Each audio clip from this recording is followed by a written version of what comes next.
Well, welcome back to the Active Self-Protection Extra channel. I'm Kaery, and today we have a very special guest with us, and that is Mr. Adam Boyce. And I'm going to let him tell you a little bit about himself in just a minute. We'll be right back. The Black Arch Protoss holster is the only hybrid-like holster that I can recommend. It does everything that a holster needs to do and is great for strong side carry. They're part of our holster consortium. Go check them out at the link in the description. Well, welcome back. So, Mr. Adam, would you tell us a little bit about yourself, the type of teaching you do? Yeah, so I'm a full-time instructor. I work for a government agency. I teach firearms, heavy weapons, play with explosives a little bit, do some tactical training. Aside from that, I also travel the country and teach self-defense seminars. So that's kind of what I currently do. Um, yeah, I could probably talk a little bit about all my stuff I do, but that's probably all anybody needs to know. Are you sure? I'd love to hear about your business name and what type of self-defense training you Okay. specialize in. Yeah, so the company that I own is called Spartan Mode. And the type of training I specialize in right now is mostly edge weapon defense and use of knife in self-defense. So I teach martial blade concepts. I'm one of maybe 30 fully certified instructors in the whole world. And of all of those, there's maybe only 3 of us that travel and teach seminars. So something that I kind of take pride in. It's an area that I find especially important. When I was teaching defensive tactics for my government agency, one of the things we found was the knife stuff was the scariest. And so I really started researching it and looking at different options and methods and concepts of how would you defend yourself against an actual knife attack. And that's kind of what led me down that rabbit hole of training the edge weapon stuff. Oh, that's awesome. I appreciate you sharing. I didn't know that. I didn't know that's what led you to down that. So, and how amazing. I'm so thankful you do travel and teach. And martial blade concepts is great stuff, phenomenal stuff. I've had some of their training as well. So, not nearly to your level. I've had one class, one basic introductory class. But thank you for sharing that. So, where do you do most of your teaching, and what is your favorite type of student to teach? So the majority of the teaching that I do is day to day for the government agency, and I teach a lot of. Right now, we're doing a transition of red dot, so that's kind of the main focus for me is the red dot transition. But aside from that, we're doing shoot house and all the other things that go with what SRT or a special response team would do. But I would say, honestly, my favorite type of teacher or student that I like to teach are just everyday citizens. I tend to find that a lot of people that invest their own time and money to train are usually more excited to learn, and they're the ones that really are fun to teach. Yeah, almost desperate for the information. I get the feeling sometimes Yeah. it's not their regular 9 to 5, so they're not at work when they come to training. They're often having to take time out of work, and not that folks at agencies aren't happy to be trained too. I know I'm not saying that, and I know you're not saying that either. But I know what you mean. That special kind of fervor Yeah.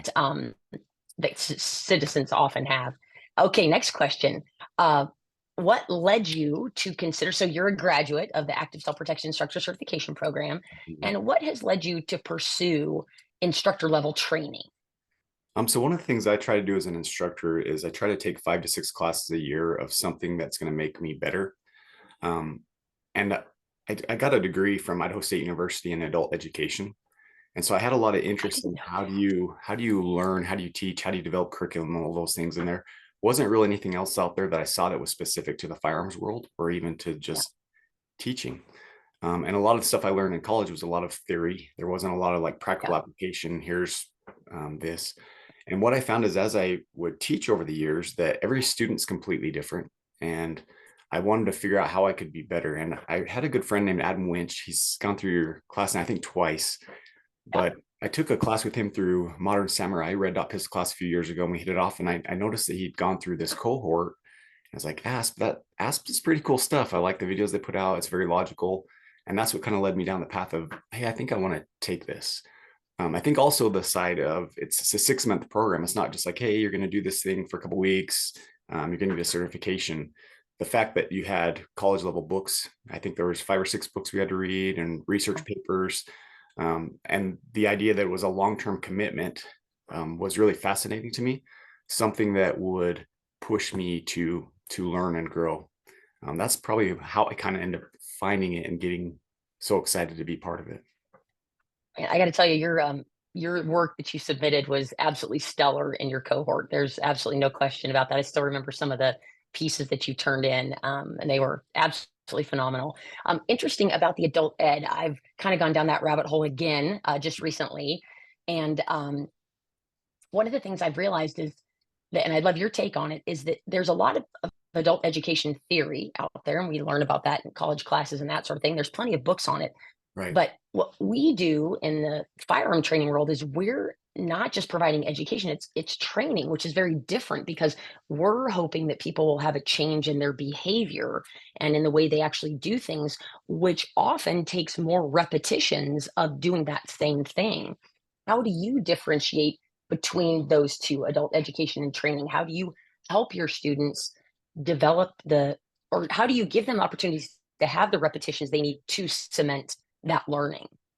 I think one of the most interesting things as far as like helping people, especially as adults, is getting that emotional connection to that individual, understanding what they need out of this training. It's like you mentioned, it's not just like, hey, cool, I've taken this class, I'm good to go.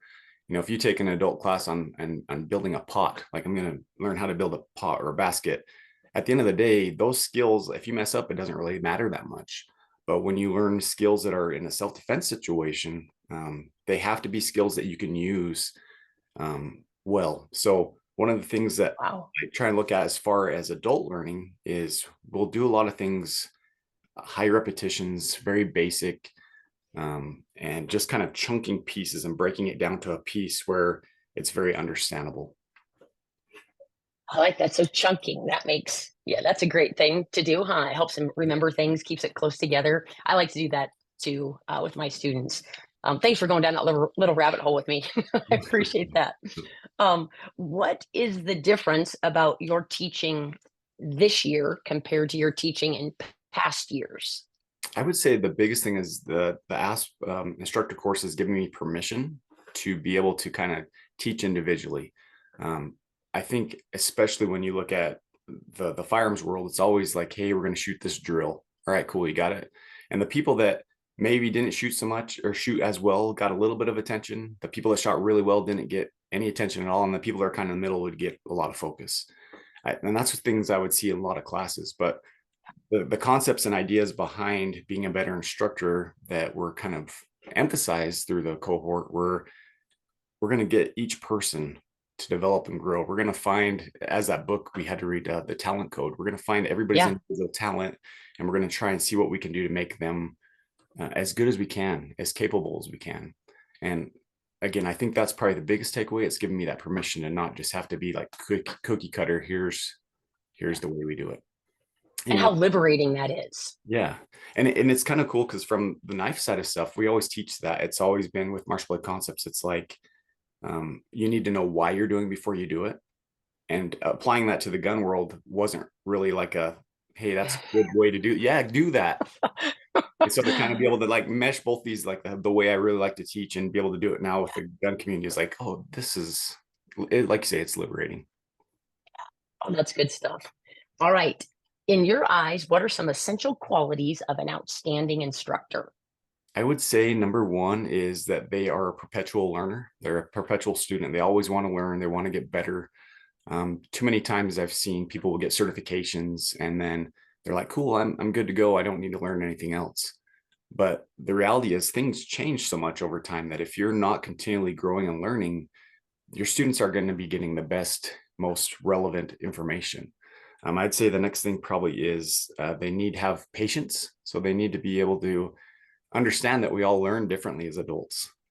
Something that Mm. might come easy for you might be really hard for me and vice versa. So having, that ability to just kind of, okay, I'm going to try and figure out what I can do to help this person. And then probably the last thing is that emotional connection, the ability to kind of connect with people emotionally. Mm. Um, Yes. Kind of those three things would be probably the top three that I would look for as an instructor. And I appreciate you mentioning the emotional connection part. That's often the part that I think is left out in a lot of cookie cutter type training. Yeah. But what a difference that makes when we can meet our students exactly where they are and help them get to where they want to go. Well, interesting Good enough, stuff. Oh, I good. think, Yeah. sorry, the emotional side of it too, I think is No. interesting because I was trying to play with why do people go to classes? I had a discussion with Tom Givens at TACCon last year, and Yeah. I said, hey, this is pretty cool. You have all these people that have came to this. Like, how'd you build this? And he's like, well, really, there's only about 10,000 people in the country that train. If that was his estimate, he said there's probably about 10,000 people in the Wow. firearms community that like train regularly. And it kind of got me thinking, it's like, well, why is that number so small? And then number two, like what gets those people to be so motivated? You know, the people that I know that train, they don't take one class a year. They take 4, Right. 5, 6 classes. And we see that. We see all of each other when we go to classes. But it made me think, you know, I think the real reason people go to classes is not only to learn and to grow, but also for that community. So as an instructor, I think if you have the ability to kind of create a team, emotionally connect with people and let people be seen as people and not just another student, I think that's a huge piece. Man, I did not know that. That doesn't surprise me, that number. I mean, it surprises me, but Yeah. the way you explained it, I get it now. That makes more sense. I wonder what we can do as a community to grow that number so that it will continue to grow over time. Yeah, I think a big part of it is just people. Okay, so I'm in Idaho and there's a lot of hunters here. And pretty much everybody I know, when I got into the guns, it's kind of weird, but when I grew up, I didn't shoot guns while growing up. I didn't really get into firearms until I got as an officer. And then when I got on the special response team. So I've really only been shooting firearms now for about the last 16 years. Prior to that, I Okay. was scared of them. But Yeah. I'll tell you, when I first got into guns, almost everybody around me was like, yeah, I've grown up hunting my whole life. And you know, it's, you know, I'm really good at it. And then you'd go out with them. And I had basic level training at that time. And you go out with them and, you know, muzzle discipline wasn't there Oh, and geez. Yeah. kind of almost Yeah. scary. But there's almost this like, um, just people are kind of legends in their own mind. It's like, I've got a little bit of experience, it Mm, makes me good enough. And I think that there needs to be more, I think, less ego among especially males in particular. We tend to think we know things that maybe we don't know as well we do. So maybe that ability to have as instructors to kind of communicate to people of all levels and not have that, hey, I'm the lead guy here. You need to listen to me. Maybe it will help with that a little bit. Then again, yeah. maybe it won't. I don't know. No, those are some good ideas. I think so too. I also think that Miss Tiffany Johnson and Mr. Ock of Yeah. Citizen Safety Solutions, they talk about broadening the tent and bringing people in, and they talk about the importance of not just meeting potential students halfway, but meeting them 60, 70, 80% of the way. How can we bring training to them to make it more palatable and exciting? And I have people say all the time, and it's kind of funny now. I hope it happens now in every class. It doesn't always in every class, but I love it when a student comes up and almost always at the first break. If they do come up, it's almost always at the first break, and they'll say, "Man, I thought this was going to be really boring. I actually brought a book to read, and Are this is you just so serious? exciting and so interesting." Oh yeah, wait, I've had guys. I kid you not, I've had guys bring. The chairs, the camp chairs that are Yeah. recliners. Yeah. I've had guys bring those to class Oh my and God. plan and sit in them, and they plan on reclining, and then they'll kind of get a little pretend grumpy with me and Yeah. say that, well, I was planning on taking a good nap today, but you're making this so interesting that I can't help but pay attention. That's So awesome. I totally see what you're saying. If we can make it interesting and engaging for them and make them want to learn, and the why, if we can tell them the why, Yeah. I think it's so neat that that's how Marshall Blade Concepts begins. They begin with the why, and I found that in my class too that I had. Yeah. Explaining the why behind it changes absolutely everything. Okay, what's next? Two more questions for you. Yep. What is next for you and your instructor journey? So traditionally or regular, what I usually do as far as teaching is basically just knife stuff outside of what I do for a day job. So most people don't realize that for my day job, that's what I do is I teach firearms and heavy weapons and all that stuff. And most people just think I'm a knife guy. So I've had a lot more interest lately on me teaching firearms courses outside of just my day job. So the goals for 2024, I have several groups throughout the country that are kind of interested. So I need to line them up. But what we're looking at is doing a knife and gun course. So we'll include Oh, I love that. aspects of that. So Yes. yep.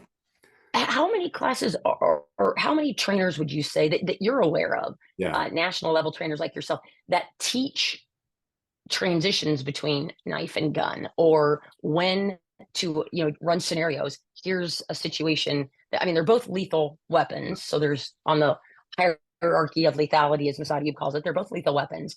Yeah. But how many trainers are there that do that? Of good quality ones, off the top of my head, I can think of probably 6 to 10-ish, probably in that ballpark. but there is Wow. also a lot of people that teach that stuff out there that is just not really good material. It's there's a lot of room for improvement. Let's just say that without anything else, we'll just say there's a lot of room for improvement in the community. So yeah, I it's love how you say that. pretty rare.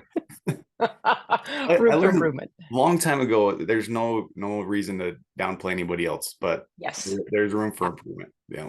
Yeah. I like that. I like that. Okay. What is something or an area of the training industry that you're excited about or looking forward to?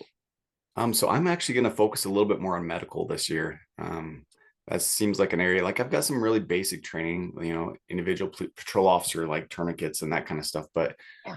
I really want to delve a little bit deeper into the first aid world next year. So, also another thing, I'm a weirdo. I'm a perpetual student. I always have to learn lots of stuff. The other thing, this has nothing to do with guns or knives, but I also want to take like a what would you call that? A foraging course. So a class like on edible Yes. plants and that kind of stuff. Yes. Yeah.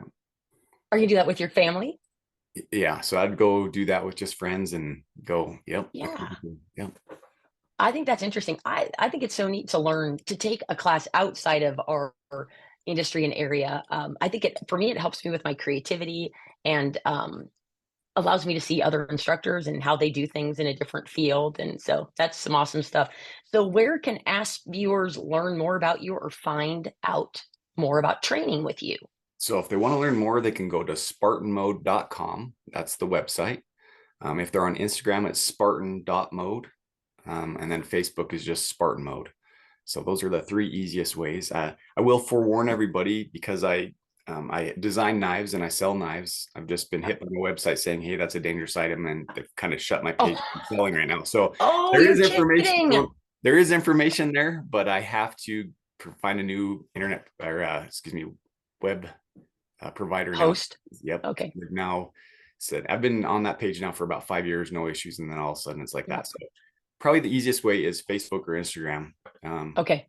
Yeah, or you can try the website, but there's not going to be any ability to click on much other than just see about me and contact. So Okay. Okay. So Facebook or Instagram is the best places to find you. Adam Boyce, Boyce at Spartan Mode. And I just thank you so much for your time, Mr. Adam. I really appreciate you being here with us today. And